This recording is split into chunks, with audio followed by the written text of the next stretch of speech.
Good afternoon, Lisa. Good afternoon, Andrew. I can hear a cat crunching in the background. Rose is having food.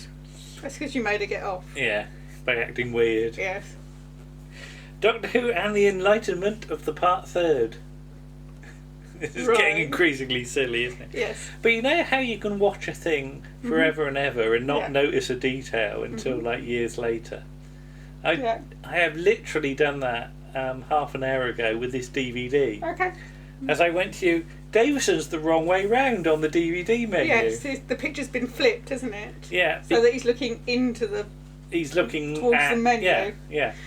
Because in Castrovalva, when Davison is floating in the zero room, he's flipped there.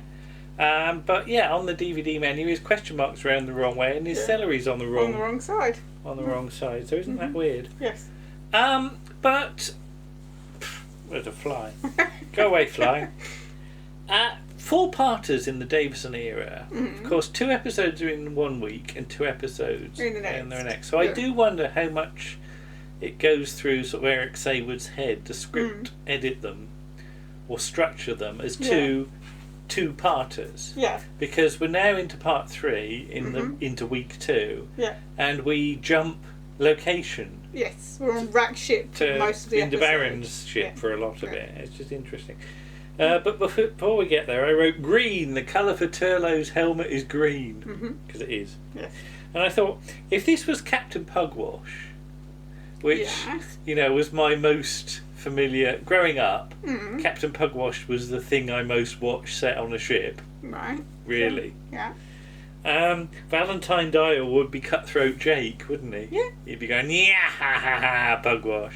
Yeah, and of course, Pete Hawkins doing the voices for Pugwash. Yeah. He's got a long Doctor Who history, and I just thought it's fairly nonchalantly done, but the use of film for these deck scenes means that the weightless in space scenes that Turlough's got to do are a hell of a lot better than in 4 to Doomsday, where like Davison's flailing about on a swivel chair trying to look like he's in space. Yeah.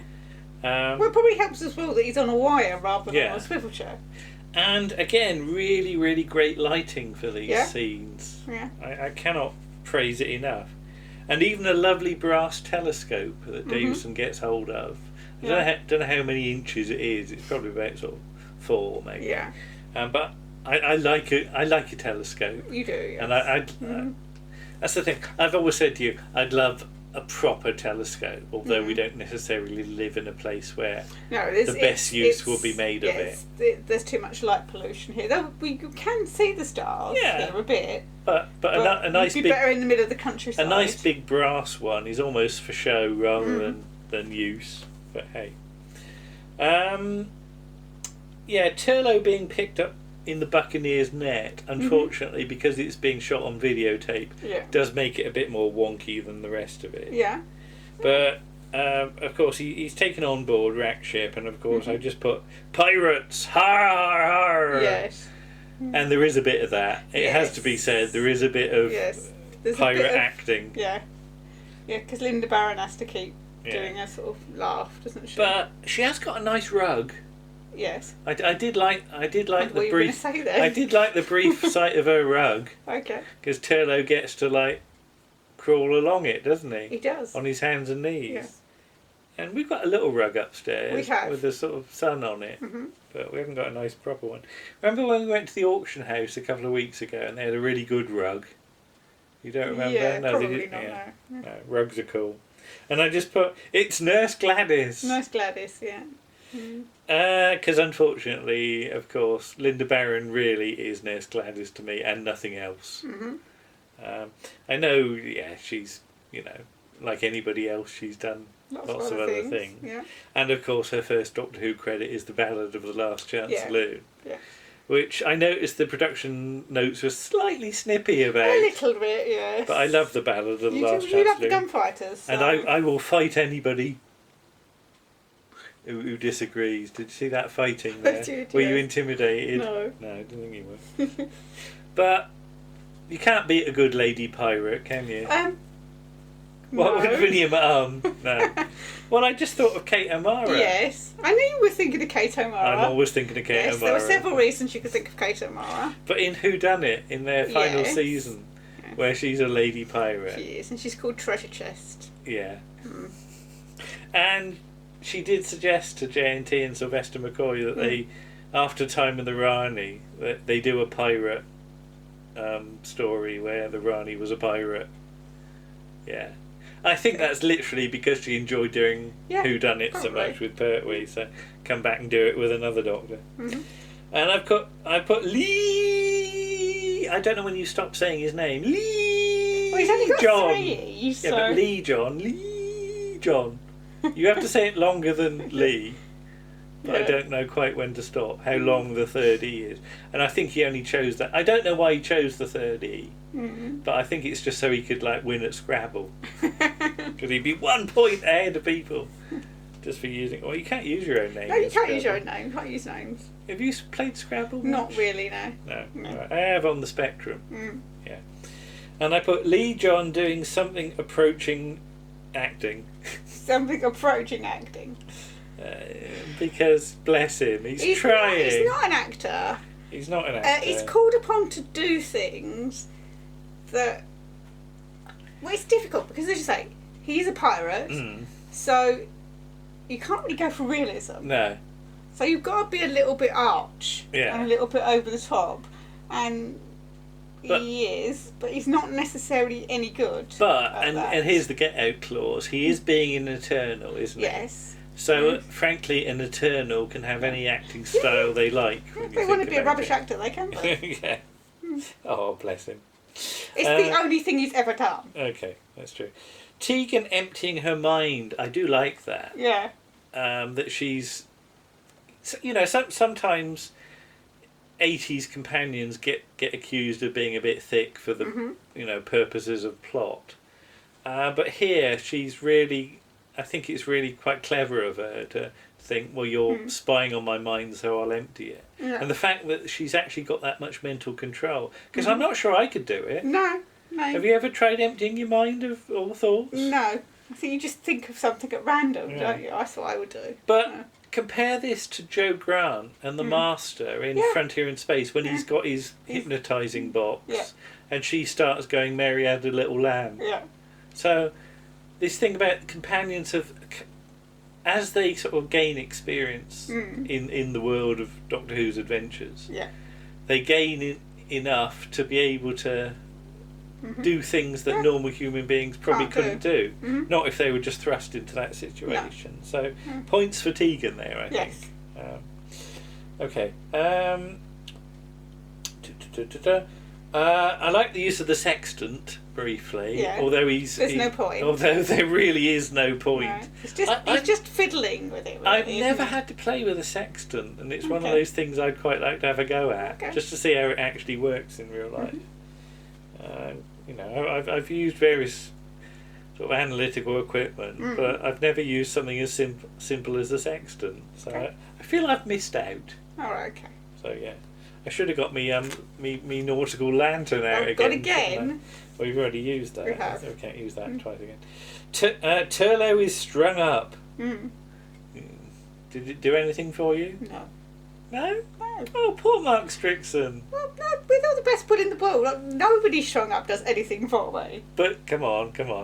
Didn't you know what I'm going to say now? Didn't you have a poster? Yes, I had a poster from, I think it's from the Doctor Who magazine 20th anniversary special. Tegan Turlo and the Doctor. Tegan Turlo and the Doctor from the 5 Doctors. Yeah. And yes, Come on, admit it. I was about 11 or 12, so... Well, about 11, I think. Or possibly 10. Anyway. Carry on. Quite young. Keep digging. I had... Stop it.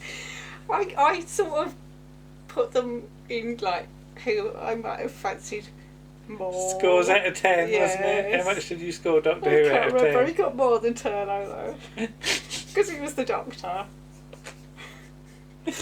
That's so embarrassing. When you say you scored that, did you write it down on a piece of paper? I had sticky numbers, and the numbers of I didn't know you had sticky numbers. Stuck to the poster. I thought you put them in a little folder. No, they're actually on the poster. I did post the poster. Oh, God, I get really red now. Okay.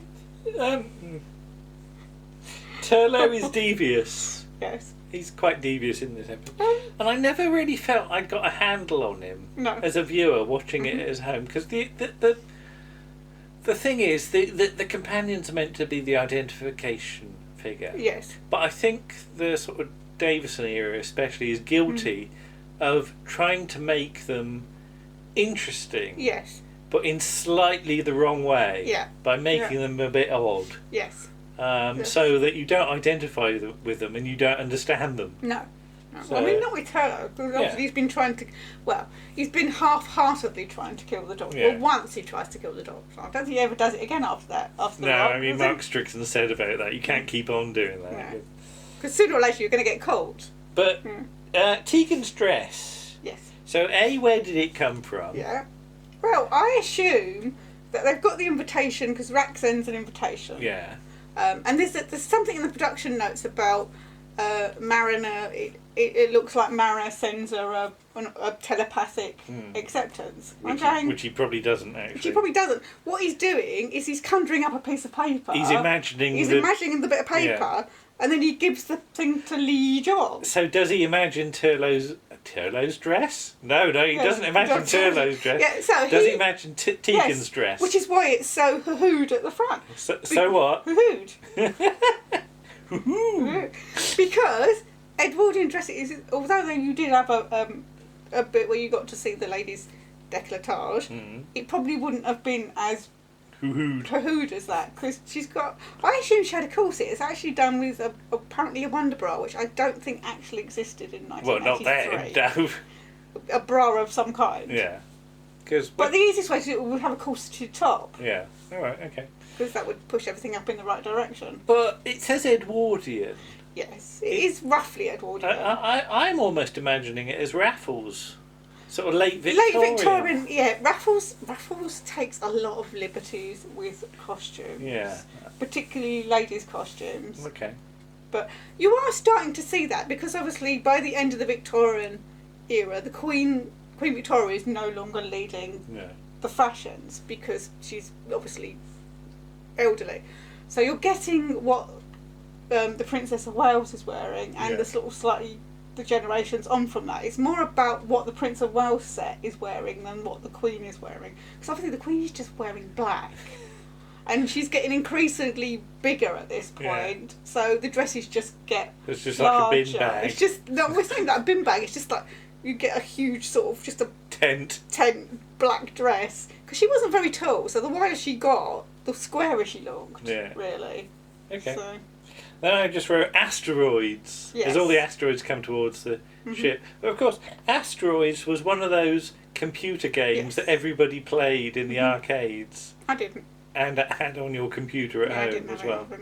I played asteroids quite a bit. I didn't have a computer at this point. I had a Amstrad games console, which had a slotting cassette. I'm trying to think when the Spectrum actually came out and whether I would have had one by this point. I'm not entirely sure whether I would have had one, but I definitely played asteroids quite a bit after this point. David Rule. Do you actually... Can you visualise him? I can't think of... I get the idea. The production notes mention he's been in Only Fools and Horses and lots of things like that. We'll have to go and check. But I get the idea he's one of those actors that's in the background and maybe has one or two huge lines. Parts, but I would be interested to go and actually find him out. I'm assuming he's the same sort of ethnicity as Leee John. I don't know. Because the character is envisaged as a West Indian. Yeah. It says, because Fiona Cummings sent script notes. But note to ourselves, let's go and actually find him in a park. We'll go and find him and tell have a you. look. Yeah. I put nice ship explosion. And this whole thing about Wrack sneaking off to a red door. Yes. And I just point, has she gone to the Kazi or something? Because you don't know what she's up to, because you never get to go through the door to see what she's doing. She could be doing anything. She could be doing her lottery numbers. She's having a good cackle. She's having a good cackle in her secret room. Yeah. So yeah. Speaking tubes. We haven't seen those since Horror Fang Rock. No. I'd like a speaking tube. Actually, would be fairly useful, even in our house. Yeah, because you could be upstairs. You could be upstairs and have a good blow and see what you were up to. So yeah. Or I could just shout. Well, you do that anyway. But I can't hear you in the kitchen sometimes. No, you can't, because when the kettle boils, it makes a lot of noise. Yeah, so speaking tube would be useful. Speaking tube would be. Yeah. Toast, please. Get your own toast. Yeah. That's what I was like. So the Malonga, Malcolm Clark's music. I do love that piece of music. It is nice. That piece of music instantly tells you it's enlightenment for me. And we said about Doctor Who, the music too. And I put, that's a lot of salad. Yeah, it's not green stuff. It's an awful lot of greenery on the Somebody's gone out and raided the local greengrocers. On the snacks table. Yeah. Yeah, you think there'd be more meat for pirates, really? I also pirates. I also sort of excused Leee John's acting as has he been on the wine as well, possibly, so he doesn't care what he said. But if it was me or you, well, let's ask you first. Yeah. If you had like the buffet, what would you have gone for first? What would you have looked for? Something, probably like sausages or something. Sausages? Not greenery, probably. You wouldn't have had all that greenery. No, because it all gets a bit limp after a while, doesn't it? Well, I'd have gone for the sausage rolls, the crisps and the nuts and the cheese and pickle sandwiches. Okay. Cheese and pineapple, maybe? Cheese and pineapple. Oh, cheese and pineapple. On sticks. On sticks, yeah. I didn't look to see if they... I love those. Okay. And little sausages on sticks. All right, yeah. Okay, yeah. Just stuff on sticks. You'd have had a plate and gone back for another one, wouldn't you? I would. Oh, yeah. I like the fact that more decent lighting when Turlough's downstairs, and the choice of colour for the red door to indicate danger. Danger for Turlough if he goes through the red door. I've said about put your boobs back in. Yes. Because apparently Janet Fielding was walking briskly along a corridor, and a top slipped. That happened a lot. All right, okay. Yeah, she had trouble with her bosoms. They slipped out of a horrible elasticated thing. And she did that. Okay. You better point out your top, actually. Well, you can see my top. Well, yeah. You got that recently, didn't you? It's just arrived. Okay. Yes. Then I put vacuum shield. It's the only bit of design which is so sci-fi it hurts, isn't it? It says vacuum shield. On. Off. Which implies that the switch has got two positions. Yes. On. And off. Or off. Yeah. Except the switch has got three positions. Yes. Because it's one of those slidey switches, which has got a low, medium, and high. Yes. So I presume low is off. Yeah. Although low isn't actually off. Low is slightly on. Yeah. And high is not on. It's mostly on. Yeah. So what's medium? Is medium on or off? Yeah, it's like Schrodinger's off. Yeah. Yeah, it's neither one thing nor the other. Schrodinger's on. Yeah. Schrodinger's on-off. On-off. What's that about Schrodinger's cat? A real cat would be in the box, but it would be cross. It would be cross, yes. It would be growling. I love the fact we're doing like physics jokes. Davison's celery. Somebody pointed it out once. Davison never wears real celery. No, it's knitted celery, isn't it? No. In the Doctor Who universe, it's always imaginary. Oh, I see. Yeah. So in Castrovalva, it's done by it's the projection block transfer computation. So it's Adric thinking of celery. If you can imagine Adric thinking of celery, I bet he was up all night thinking of a nice long shaft of celery. And in this one, I presume it's Rack's imagination of celery, unless she delegated it to Leee John. Yeah, I don't know. But yeah, at no point is it actually real celery, unless the Eternals have imported a load of celery from sort of Amazon food department or something. Gone to Harrods. Yeah, and got it shipped over. Yeah, inside the sort of eye room, I don't know really what to call it, behind the vacuum shield, I just put II. It's the only bit that's too well lit, isn't it? Yeah, it's meant to be not as lit as well, because obviously I think the stage direction said dimly lit. But it's the curse of sci-fi, because it's science fiction. They've got to have a big light on. And white and bright and yeah. So we were watching Hitchhiker's Guide to the Galaxy episode 2 last night, and I was thinking that about the Heart of Gold. It's very, very bright, well and lit. that would hurt your eyes after a while. You know, Sandra Dickinson would be putting like sunglasses on. Yeah, because for something that has got doors that greet you and close, it should have lighting that adjusts to your mood. Really. Why does Turlo stare at that thing in the floor in such horror? Because I'd just go, all right. Then get out again. It's not technically... Because he goes... like that.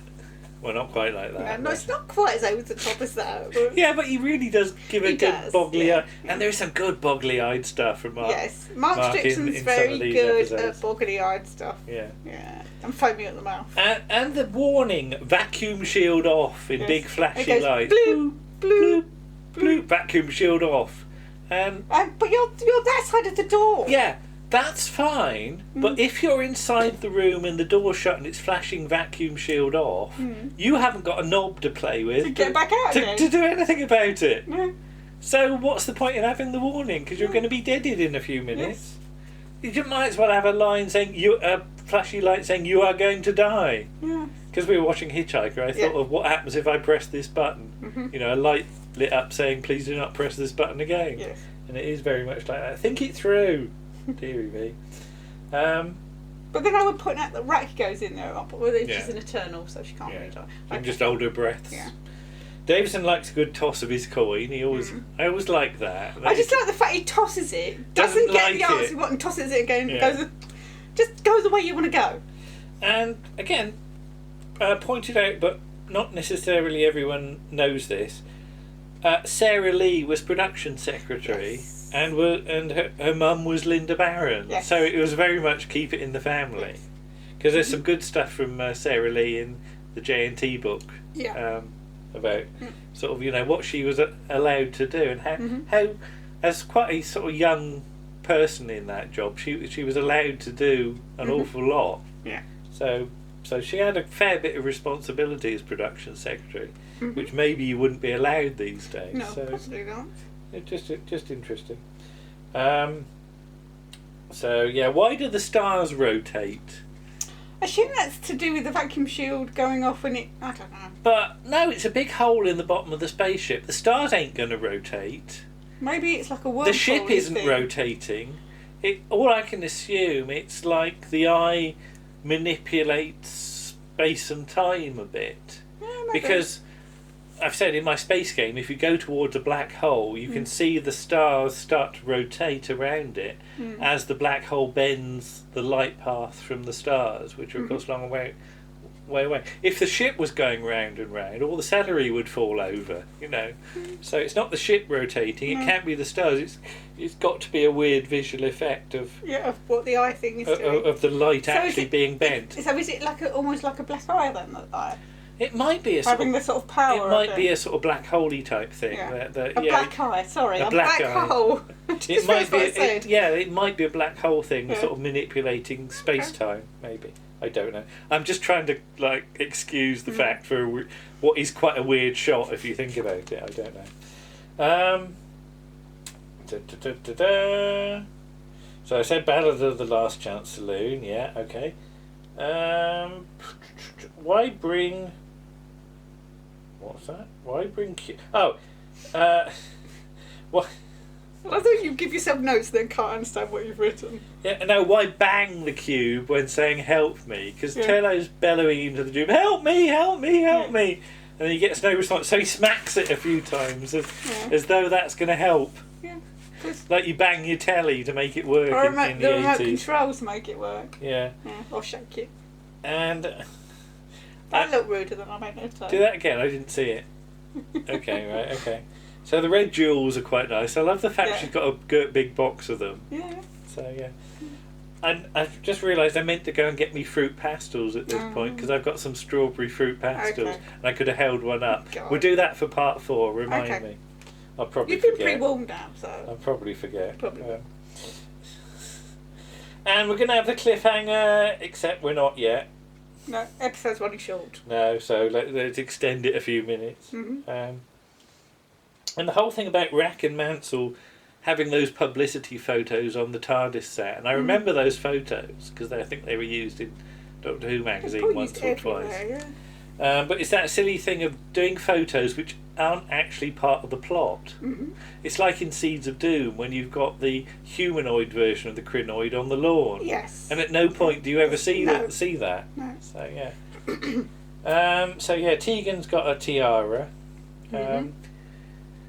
Who is it that really wanted a tiara in The Big Bang Theory? It's Amy. What's so great about a tiara? It's sparkly. Is that one of those things that some girls really want? Yeah, it's just sparkly. Because it makes you a princess. It makes you a princess. Does it? Have you ever had one? No. Well, I just thought I'd ask. Where would I get a tiara from? I don't know. Tiaras are us or something. Why would you want a tiara? There's a challenge for me for next episode. You get a child's one. Like, child's one. No, you get them because they do princess dress-up outfits, and you always get a tiara in there. Right, I don't know. So. Right. But we're not buying a princess dress-up outfit just for tiara. Just for me to wear a tiara. And the cliffhanger. I think I like the fact that it's done straight to camera. Yeah. I'm not sure. You get me in a bad mood and I'd probably be cross about it, but today I quite like that. So. Also, we should have pointed out that Tegan's eyes close Yeah. between one shot and another. Oh, do they? Because when Captain Wrack freezes time, her eyes are open. The next time you get a shot of Janet Fielding, she's closed. Obviously, because it's more comfortable to have your eyes closed, because they sting if you try and hold them open too long, and also it stops you from blinking. No way. But that's true.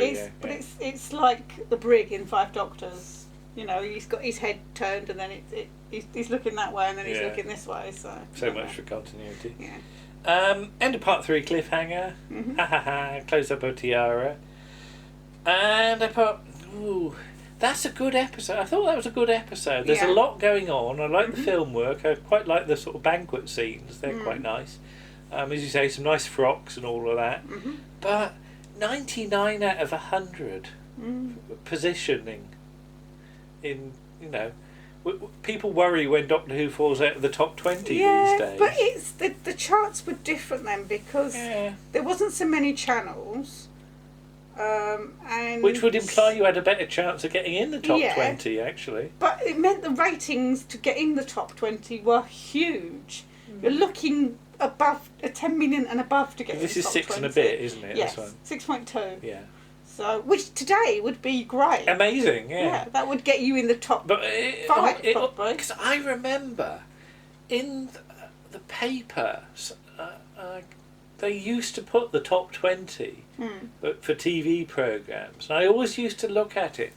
And I always used to be amazed that Doctor Who wasn't in the top 20 around this period. And it's only now, with hindsight, I realise just how low down it was in those charts, which is a great shame. Yeah, you're looking up stuff getting sort of 12 million, 16 million. But you and I know our way around the schedules for this period. And I think there's not a lot of great stuff. Doctor Who's doing some good stuff at this period. It is, but it's not being seen by enough people. People just aren't noticing The problem is, as well, is it's on at a very awkward time. Yeah. Because it's 6:55 to 7:25. 7:20. 7:20. Yeah. So you're crossing time slots. It's that thing about shows didn't start at like 7 o'clock or 1:30 or whatever. No. So. And if you want to watch what's on ITV at 7 o'clock, which is probably Emmerdale or something like that, then you're not going to watch the first 5 minutes of Doctor Who. And of course, video recordings didn't count in the ratings. No. So they probably got a lot of recordings. That's true. Anyway, good episode, I thought. It rattled along. Yes. Good fun. And it's only part 4 to go. But before that, of course, we'll have to do... We will do It's Dark Outside, yes. So we didn't get round to doing it last week, so we didn't have We'll do it during the week, but we'll do it during the week, because I'm on holiday this week, so we've got all week. Got some time. Okay, see you all again then. Okay. Bye-bye. Bye.